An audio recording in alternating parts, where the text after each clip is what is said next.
నిజంగా మీకు రైతుల పట్ల ప్రేమ ఉంటే ఈ సీజన్లో వేసేటటువంటి రైతు బంధు రూపాయలు ఎకరానికి గత ప్రభుత్వం ఇచ్చినటువంటి ఎకరానికి 5,000 రూపాయల చొప్పున ముందేయండి. లేదా మీరు వేసేటటువంటి 7,500 ఎకరానికి వేయండి. ఎంతవరకు వేస్తారో 10 ఎకరాల వరకు వేస్తారా, లేదా ఒక 8 ఎకరాల వరకు వేస్తారా, ముందు అది వేయండి.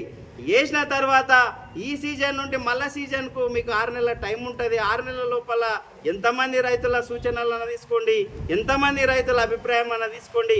ఆ విధంగా చేయండి. కానీ ఏదో సబ్ కమిటీ వేసినాం, కాలయాపన చేసాం, ఈ సీజన్లో వేసేటటువంటి రైతు బంధు ఎగ్గొట్టే ప్రయత్నం చేయడం ఇది ఎంతవరకు సమంజసం కాదు. ఈ విషయాలను కూడా ప్రజలు రైతులు గమనిస్తారు. ఇటువంటి ద్వంద్వ వైఖరి మానుకోవాలని చెప్పి ఈ సందర్భంగా మేము తెలియజేస్తా ఉన్నాం. కాబట్టి మేము కోరేది ఒకటే, రైతుల పట్ల నిజంగా మీకు చిత్తశుద్ధి ఉంటే నిజంగా రైతులను ఆదుకోవాలి, వాళ్ళని ఆర్థికంగా ముందుకు తీసుకురావాలి. గత ప్రభుత్వం ఏ విధంగా అయితే ఆలోచన చేసిన ఆ విధంగా మీరు తీసుకురావాలంటే నిజంగా స్వచ్ఛమైన ప్రేమ వాళ్ళ పైన చూపించండి. తప్పిస్తే కపట ప్రేమ మాత్రం చూపించొద్దు. ఏదో నామకే వాస్తే చేసి మొత్తం చేసినామని చెప్పి ఆ విధంగా మీరు మాట్లాడొద్దు, ఆ విధంగా చెయ్యొద్దని చెప్పి ఈ సందర్భంగా తెలియజేస్తా ఉన్నాం. అదేవిధంగా మీ అందరికీ తెలుసు, మన అందరికీ తెలుసు, ఎలక్షన్ కన్నా ముందు 6 గ్యారంటీలు అని చెప్పి మరి ఎలక్షన్ మేనిఫెస్టోలో పెట్టుకొని ఎలక్షన్కి పోయినరు. ఆ రోజు ఏమన్నారు, మహిళలకు ప్రతి ఇంటిలో ఉన్నటువంటి మహిళకు 2,500 రూపాయలు ఇస్తామని చెప్పారు 100 రోజులనే. మరి ఈరోజు 100 రోజులు కాదు, దాదాపు 8 నెలలు అవుతుంది.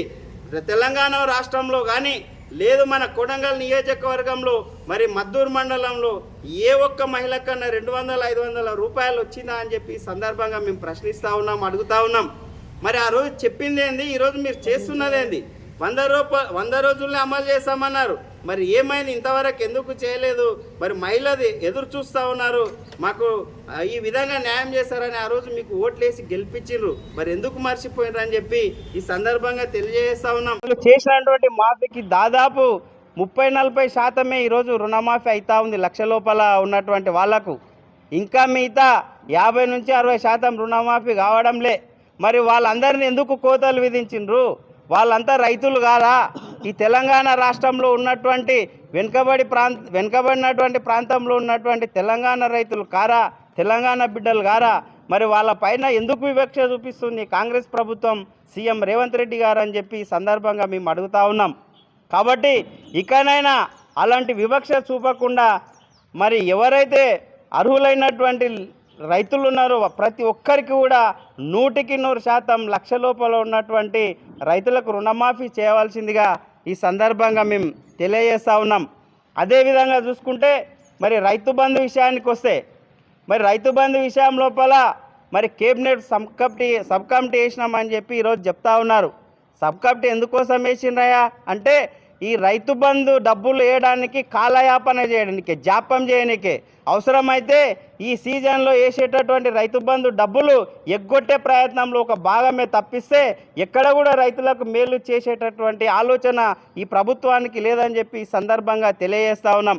ఎందుకంటే నిజంగా మీరు ఒకవేళ సబ్ కమిటీ వేసి రైతుల సూచనలు తీసుకోవాల్సి అనుకుంటే ఈ సీజన్లో డబ్బులు వేసి ఈ సీజన్ నుండి వచ్చే సీజన్ వరకు 6 నెలల సమయం ఉంటుంది.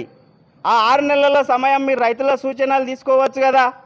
ఆ 6 నెలల సమయం మరి ఎన్ని ఎకరాల వాళ్ళకి వేయాలనో ప్రజాభిప్రాయం, రైతుల అభిప్రాయం తీసుకునేకి మీకు 6 నెలల టైం ఉంటుంది.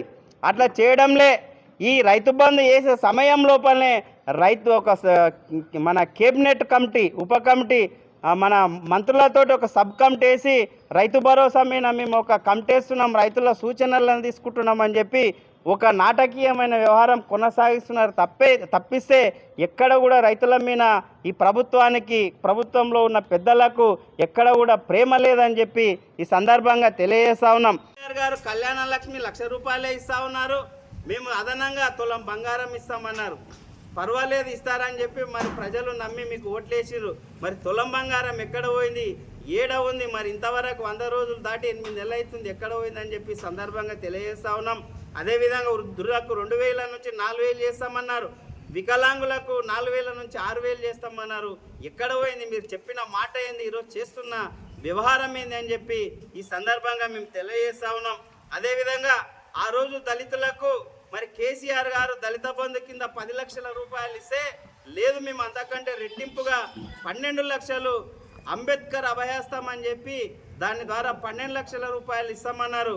మరి ఒక్కరికన్నా అమలు చేసిండ్రా? ఒక్కరికన్నా వచ్చిందా అని చెప్పి ఈ సందర్భంగా మేము తెలియజేస్తా ఉన్నాం. మరి ఇట్లా చెప్పుకుంటా పోతే మీరు ఇచ్చినటువంటి హామీలు కోకొల్లాలు. ఇంతకుముందు చెప్పినట్ల 420 హామీలు ఇస్తే అందుట్లో కేవలం ఒక ఉచిత బస్సు ప్రయాణం మాత్రమే మీరు అమలు పరిచిండ్రు. అది కూడా గ్రామీణ ప్రాంతంలో మహిళలకు ఎంతవరకు ఉపయోగం ఉంటుందండి? అది గ్రామీణ ప్రాంతంలో మహిళలు ఏం చేస్తారా అంటే పొద్దున్నే లేచి వాళ్ళ ఇంటి పనులు చేసుకొని వంట వార్పు చేసుకొని 9, 9:30, 10 లోపల చేనుల పొంటి కూలి పనికి పోతారు. వాళ్ళు బస్సుల పొంటి ఎప్పుడు ప్రయాణం చేస్తారు? ఎక్కడ హైదరాబాద్లోనో ఎక్కడ ఉన్నోళ్ళు జాబులు చేసేటోళ్ళు రోజు బస్సు ప్రయాణం చేస్తారు. ఈ గ్రామీణ ప్రాంతంలో ఉన్న మహిళలు ఎక్కువ శాతం బస్సు ప్రయాణాల్లో తిరుగుతారా? అంటే ఇది కూడా కేవలం తూతు మంత్రంగానే. నిజంగా మీకు మహిళల పట్ల ప్రేమ ఉంటే మీరు చెప్పినటువంటి 2,500 రూపాయలు అమలు పరచండి. అదేవిధంగా 500కే గ్యాస్ సిలిండర్ ఇస్తామన్నారు, దాన్ని అమలు పరచండి. మరి ఈ విధంగా చెప్పినటువంటి పనులను ఏది చేయకుండా కాలయాపన చేసుకుంటూ ఈరోజు రైతు రుణమాఫీ కూడా అరకొరగా చేసుకుంటూ మరి గణాంకాలే చెప్తా ఉన్నాయి.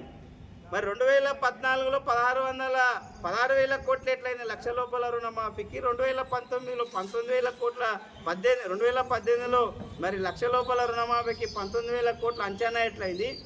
ఈరోజు మరి లక్ష రూపాయల రుణమాఫీ కోసం తెలంగాణ రాష్ట్రంలో ఉన్నటువంటి రైతులకు కేవలం 6,098 కోట్లకే లక్ష లోపల రుణమాఫీ పూర్తి స్థాయిలో ఏ విధంగా అవుతుంది మీరే చెప్పాలని చెప్పి ఈ సందర్భంగా తెలియజేస్తా ఉన్నాం.